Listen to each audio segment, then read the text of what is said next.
So it's actually really interesting. So I'm tuning in here from Melbourne at the moment. I spent some time in India, in Punjab. My background is Punjabi, North Indian, and I grew up speaking Punjabi. Even though I was in Australia, it was my first language, and I learned English when I first went to school, and I had to learn how to speak there because at home. And to this day, like my father mainly only speaks Punjabi at home, so I grew up with a strong sense of that culture. And I visited back, and earlier this year, I sort of went back to start I wouldn't say an organization, initiative called Bold Punjab. And I went there, and the aim was, how can I use any relative privilege I have being here in Australia and also my in-depth understanding of Punjabi and North Indian culture, having grown up in that. Our home was Little India, even though we're in Melbourne, and I speak the language almost fluently as well. And I've been going back every year, more than my parents since they've migrated here. I go back more than them. And I spend quite a bit of time there. And I went there and I got quite I was frustrated with like the lack of young people in leadership, but also particularly women. When it came to startup events or when it came to entrepreneurial panels, I just saw all men over 60 usually. And I just thought, surely in India, a country where there's 600 million young people, there's got to be representation, there's got to be young leaders. And I started thinking more specifically about how we empower women. My interest actually started around I've been quite passionate about domestic violence and domestic abuse. And in Punjab and Haryana, in the north states of India, there's actually a lot of issues around like female feticide and male preference culture. I've been campaigning for that for a few years. Even here in Australia, it exists amongst the diaspora. So I wanted to empower women, and I realized the way to go about it, I needed to at least have financial independence for them, because so long as they were dependent on families or partners that were abusive, they wouldn't get far because they'd go back to them. And I surveyed a bunch of women in a group. It wasn't proper research, but I surveyed about 100 women, and 99 of them said to me in a particular Facebook group I'm part of that, if they had financial independence, they'd make decisions that were better for their well-being rather than tolerate certain households. So I thought, right, if I want to empower them to become financially independent, how am I going to do that? Originally in July this year, it was a mentor program. We had thought about, let's do a mentoring program. Let's link folks from Australia, UK, US, from the diaspora back into, specifically at the time, it was only in Punjab, north of India. But then I went there early this year. I spent a month in Punjab on the ground, 2 months in India, but a month in Punjab, doing research, talking on the ground with women, understanding the gap. And over time, I won't go into details, a whole evolution where it turned into what it is now, the Australian Digital Job Accelerator. And we went through a whole process of realizing why a mentoring program wasn't the right fit. In summary, I realized people wouldn't pay for it or stick to it or complete it because the perceived value of mentoring was not high. And I also realized what we wanted to deliver was beyond mentoring, was sort of some structured modules around helping women obtain work online. At the same time, COVID's happening this year.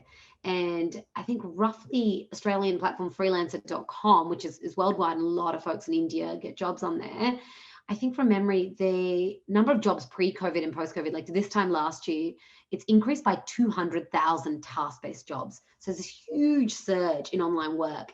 And yet all I see is sort of government doing sort of skill development work and things like that, but not enough in digital training.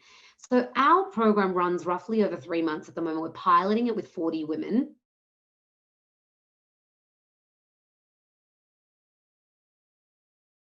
I'll quickly share some results we've got. We're about 3/4 in the way to our pilot. So I'm grateful that you've invited me here, but I'll share what I know so far.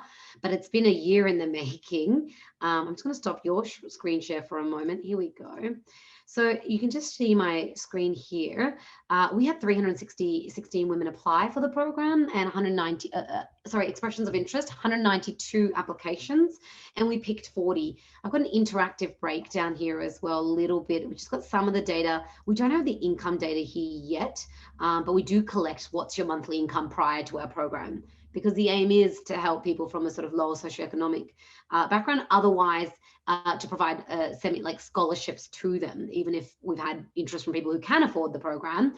But we're going to subsidise the place of the women in need with the place who can pay. So Australian Digital Job Accelerator, the cities, applicants are from all over India. And there was from Pakistan as well. I think Jammu and Kashmir, Punjab, I think that's including Punjab, both India and Pakistan there. So most was centered around here because perhaps our marketing was centered around that. Most of them have 1 to 2 years experience in digital work, and 2 to 5, a small number of 2 to 5. Level of English was actually mostly fluent for the girls we're working with, and some was conversational and some was basic. Our program is targeted to those with at least a conversational or above for what we're doing at the moment. And this is why sort of women applied. Skills, digital work, they just wanted to be in a community where they'd have more hope and have a bit of a sisterhood. They wanted to get jobs. I think you could tie skills and jobs together. And the background there is, it's very interesting. It's very varied. Education, training, writing, translation, marketing, sales, data entry. It's quite a mix there. So that's some of the data that we've got. Now, I've quickly pulled some of our stats. Again, we're only 3/4 way. We're not finished the program. But I've had some, again, going from absolutely earning nothing to landing 1 freelance job and charging a client $100. Annalie went from $0 to $170 in 2 jobs. Kieran's landed marketing work for a sort of a medical center, still determining the price there. And then we've sort of got some feedback here that you can see directly from the women. We do this regular wins, and a lot of our program is centered on sales and marketing and personal branding. That's what it's centered on. And then it's also, we do focus a little bit on pricing and money mindset to make sure that there's no exploitation. It was really interesting listening to this, because when we did customer development, when we went and talked out to to the potential prospective students, one of the girls talked about exactly what you're mentioning, that, she got this digital job where, and this was new to us because we didn't realize how many scams are involved in this space, or how gullible people are to believe these scams because they're so desperately looking for work. So she said someone offered her sort of digital marketing work, but what she had to do is she had to invite hundreds of her friends to like a post, and she'd get paid a certain amount, and then they just never paid her either. So I don't know what platform that was. When she was telling me that, I said, well, what made you do it? What made you believe them? And what made you think, they looked legitimate? She was only, I think that one was only 17 years old or 18. She's quite ambitious, getting onto digital work straight away, wanting not to burden her parents with their education expenses, actually. But we got to learn about that. So we do have some modules in our program about that, but we mostly focus it on sales, marketing, getting your first few gigs. And that's kind of our focus. I'm conscious of time, but I guess I got some, let me have a look, different feedback. Let me go. So here's one from Navneet, which said, I just want to thank you for the workshop you did. She actually only attended 1 workshop. She's in Australia, but an international student. So mine's open to the first pilot, because I did it 100% sort of free as a scholarship, because it's pilot.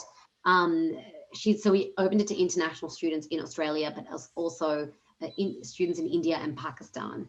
So you can see that feedback there, where her focus is, she never thought about going to look for tasks because it's so competitive and it feels hopeless. But after your workshop, I stuck to it. Anyway, I got my first job 3 days ago, my first payment and review 20 minutes ago.